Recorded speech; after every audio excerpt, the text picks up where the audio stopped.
The last pick for Lance Zierlein is, I think, the most controversial. I love your feedback on this, guys, because if you haven't read the mock draft or you haven't seen the Twitter hive, feast on Lance Zierlein about this one.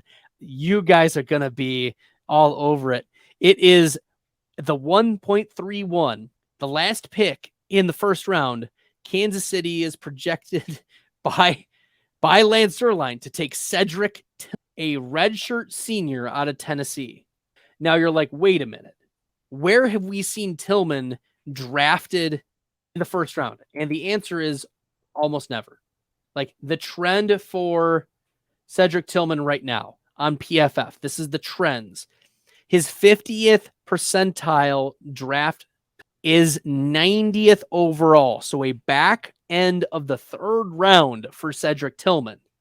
But Lance Zierlein has him at the 131. Maybe the NFL is higher on Cedrick Tillman than us fantasy people, us mock drafters. But for right now, like the highest 75th percentile draft spot for Cedrick Tillman is 79. 79. That's still mid third round. Now, Tillman has the profile of 6'3", 213, but he's going to be 23. He's a senior. He got worse last year in PFF overall grade. He only played 6 games. He got worse in yards per reception and only a 69.1 receiving grade. I think this is a terrible pick by the Kansas City Chiefs if they go this way. Because they've got Kadarius Toney. They lost Mecole Hardman. They've got Travis Kelce. They lost Juju Smith-Schuster. They have Sky Moore.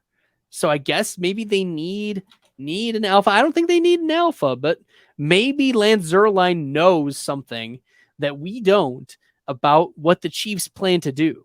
If their plan is to have a big-bodied wide receiver who can take some of the big hits, the contested catches away from Travis Kelce, but Cedrick Tillman was an average contested catch rate guy.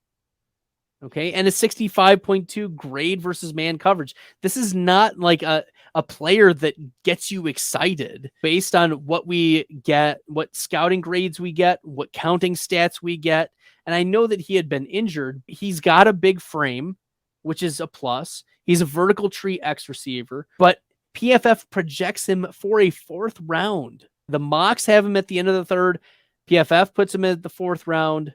And yeah, you just have to wonder if he has enough to be able to consistently win.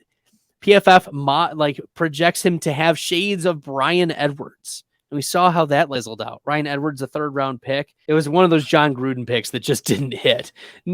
Cedrick Tillman, I think that this is maybe... I need to find out where Lance Zierlein went to college because he is very bullish on these Tennessee wide receivers. Like Jalen Hyatt. I mentioned that Cedrick Tillman this is like a 99th percentile possible outcome for Tillman, but Hyatt right now, he's being mocked. Jalen Hyatt is being mocked at the 50th percentile at pick 65 at the back end of the 2nd round.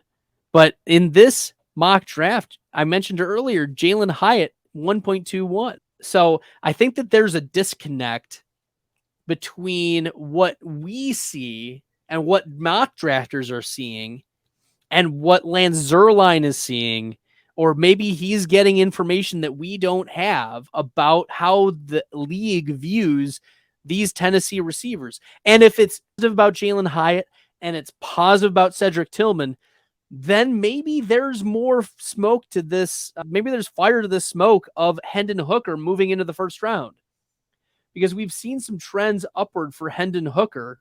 Right now, Hooker is being drafted in most commonly in the 2nd round. Yeah, at 70th, I guess the 3rd round now. Yeah, pick 55 is his 75th percentile outcome for Hendon Hooker. But if these 2 other wide receivers get 1st round draft capital, then Hendon Hooker might sneak in there for a quarterback needy team that is picking in the early 2nd round to move into the back end of the 1st round, like a Lamar Jackson scenario from a couple years ago with the Baltimore Ravens.